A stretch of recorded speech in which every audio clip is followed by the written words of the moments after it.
July 4th, 250th birthday of the United States of America, live on CBS from the White House. Yeah. Fight card from the White House, live and free on CBS, the network. Come on.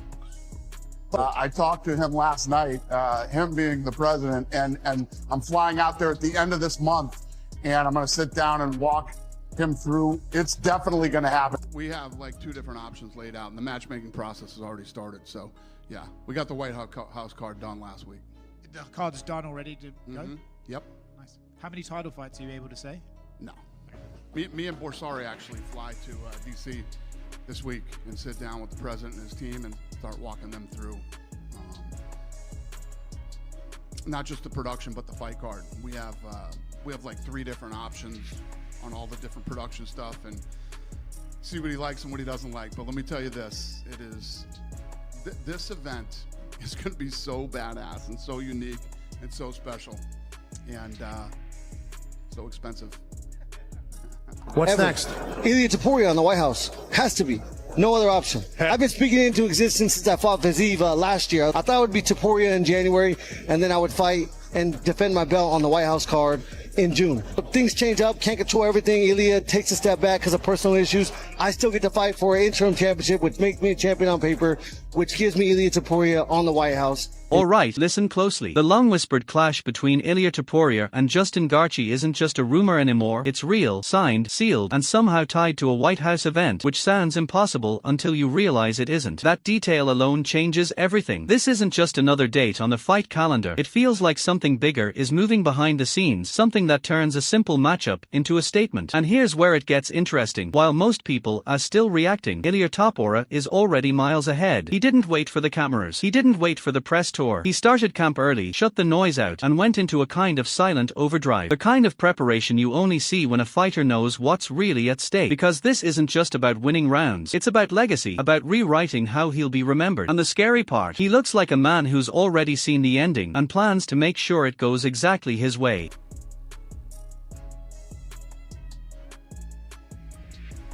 You had the matchmaking for the White House. I know you're not announcing anything tonight, but I'm sure you have a framework and an idea in mind of what that card looks like. What can we expect? How many title fights? What does the White House look like? We have like 2 different options laid out, and the matchmaking process has already started. So, yeah, we got the White House card done. And just when the tension couldn't climb any higher, Dana White finally stepped in and confirmed about himself, but the way he did it made everything feel even more volatile. From the first sentence, he made it clear this isn't some flashy headliner built on hype. It's a genuinely dangerous collision course for both men. He didn't sugarcoat it. He warned that Justin and Ilia carry the kind of frightening power where a single clean shot doesn't just change momentum, it erases everything in a blink. One mistake, one opening, and it's over before the crowd even processes what happened. Then Dana pivoted, and this is where it got interesting. He shifted the spotlight directly onto preparation, almost like he was hinting at something most people are missing. He explained that the true outcome won't hinge on highlight reels or raw aggression, but on how Justin survives the grind of this brutal camp and how calculated his approach becomes. It's not simply about how hard Justin hits or how naturally tough he is, and we all know toughness has never been his issue. No, according to Dana, this fight will be decided in the quiet hours no one sees, in conditioning, in discipline, in whether Justin can stay locked in when exhaustion creeps in. And when the cage door shuts, it won't be chaos deciding the winner, it'll be whichever man executes his game plan with surgical precision. And yeah, just the last one, and now that it seems that it's gonna be Gaethje versus Topuria, it's probably gonna be a crazy fight also, most likely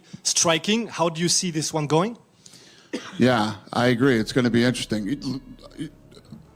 I think that Ilia hits like a truck, and so does Gaethje, and I think if Gaethje prepares properly and gets ready for this fight. And then came the question that shifted the temperature in the room about this surreal White House fight card and the possibility of Ilia Topuria versus Justin Gaethje closing the night. And that's when Jon Jones reacted in a way no one quite expected. He wasn't calm, he wasn't measured, he was buzzing. You could actually hear it in his voice, that rare spark of genuine excitement, especially when Ilia's name came up. Jones didn't hesitate. He said Ilia is the one who truly gets him hyped right now, and that wasn't casual praise, it sounded like recognition. Coming from someone with Jones' legendary perspective, that kind of reaction carries weight. He sees something in Ilia, something volatile, something coiled and ready to detonate. And then he said it. He called him dynamite. Not flashy, not skill, dynamite. The kind that doesn't warn you before it goes off. There was no ambiguity in his tone, no playful exaggeration. He meant raw, unfiltered danger, the type that forces even a battle-tested veteran like Jones to sit up a little straighter and pay attention. And when a man who's faced the most feared fighters in the world starts sounding that alert, you can't help but wonder what exactly he's seen that the rest of us might be missing. The favorite fighter to watch? My favorite fighter to watch, it's always been Anderson Silva. He's unbelievable. Right now,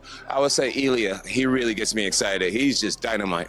There's rumors he will return to headline the White House with Justin Gaethje. How crazy. Meanwhile, Justin Gaethje did what he always does. He stripped the noise away and spoke like a man already staring at the cage door. The Ilia fight, he said, is locked in, sealed tight, and June isn't a possibility, it's the target. There wasn't a flicker of doubt in his tone, not even the slightest hesitation. He made it crystal clear that this is the win he wants, the kind that changes everything, and only after he gets past Ilia will he even consider what the future holds. Not before. When the questions kept coming, when he was pushed on whether the method of victory mattered, he didn't overthink it. He gave the most Justin Gaethje answer imaginable. Is always hunting for the knockout. Always. And in a matchup this volatile, that detail feels less like confidence and more like a warning siren. Because chasing a finish against someone like Ilia means stepping into fire willingly. Still, Justin didn't soften his stance. He doubled down, promising to fight at his absolute best, to empty the tank completely, to pour every ounce of preparation and fury into this one night. And he made sure to say it's for the fans, for the ones who show up expecting chaos. But underneath that dedication, you can sense something else, an understanding that if he's going for the knockout, he's accepting the risk that one wrong exchange could end everything just as quickly. Amazing.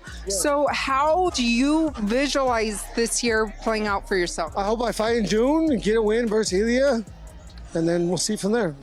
Does it matter if it's a knockout decision? No, of course, I'm always trying to knock everybody out, but I just will fight my best. Michael Bisping, never one to miss the subtle shifts beneath the surface, pointed out something that changed the entire context. Ilia had been navigating personal issues for a stretch, and that quiet turbulence created an unexpected vacuum. Doors that were once sealed suddenly creaked open. Other fighters sensed opportunity, started circling, throwing out callouts, trying to carve their names into the conversation before Ilia fully returned to center stage. During that window, Justin Gaethje was reportedly tracking the winner of Max Holloway versus Charles Oliveira, positioning himself strategically, and Bisping admitted he understood the logic behind that move. On paper, it made sense, but in Bisping's seasoned opinion, it was never the right road, not for an interim champion. He was adamant, if you hold interim gold, there's only one direction that truly matters, and that's straight toward the undisputed king. Anything else is a deity. Then he addressed the growing noise around a potential White House headliner featuring Ilia and Justin, and his tone shifted. If that fight tops such an event, he warned, it won't just be memorable, it will detonate. He isn't predicting a chess match or a drawn-out technical showcase. He's anticipating something for more primal. In his view, there's no scenario where this matchup slows down into careful calculation. If it happens, it erupts. Ilia Topuria,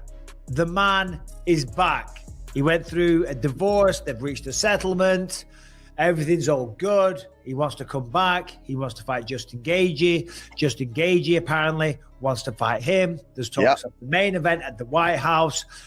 This is how it's supposed to go. Thank God. Yeah. Because Justin was calling out the winner of Max versus Charles. I get it because Ilia was away. Right. You know? Yeah. But that's not what should be happening.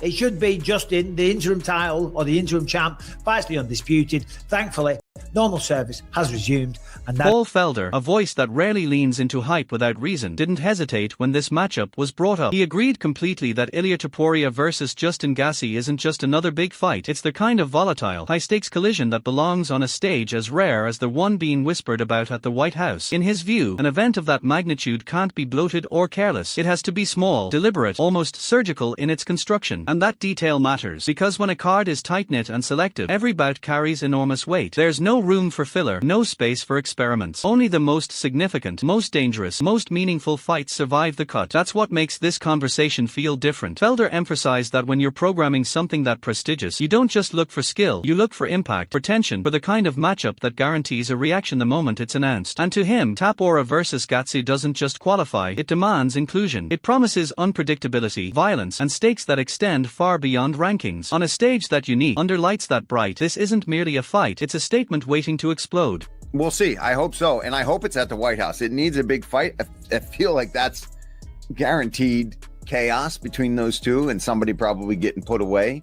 I'm also hearing that there's potentially only going to be 6 or 7 fights on that card for the White House. And it makes sense, right? It's a limited audience right there. It's on the White House. It can't be an all-day, big, huge thing. They've got to try to limit it down somehow, because everyone's talking about, like, poor Dustin Jacoby was calling for the White House. Hopefully he gets it, but you're talking about 6. If it's only 6 or 7 fights. Now, if it's a 10, 14 fight card or something. Eric Nix, known for dissecting fights like a strategist mapping a battlefield, didn't sugarcoat his first reaction. This matchup is tough, and not just for one side. He meant it for both. He described Ilia Topuria as an elite data collector, the kind of fighter who doesn't rush blindly forward but studies, catalogs, and waits. Ilia watches patterns unfold in real time, hunts for microscopic tells, and once he finds them, he builds an attack designed to punish those exact flaws with ruthless precision. Nix made it clear that Justin Gaethje, as fearless and electrifying as he is, occasionally leaves small defensive gaps, tiny cracks that most opponents can't exploit, but someone like Ilia absolutely could. That's where the tension spikes. Still, Eric was quick to balance the scale. He gave serious credit to Justin and his coaching mastermind, Trevor Whitman, emphasizing that if there's a team capable of reverse engineering a threat, isolating weaknesses, and systematically correcting errors, it's that partnership. They don't guess, they adjust. But even with that reassurance came a warning that lingered. Against a fighter wired like Ilia, even the slightest lapse, the most innocent-looking miscalculation, can mutate into a fight-altering disaster in seconds. And in a contest this volatile, seconds are all it takes. What are your early thoughts on Justin Gaethje versus Ilia Topuria? Ooh, tough fight. Tough fight. Yeah, I think, Topuria is a data collector. He's going to see holes in the defense.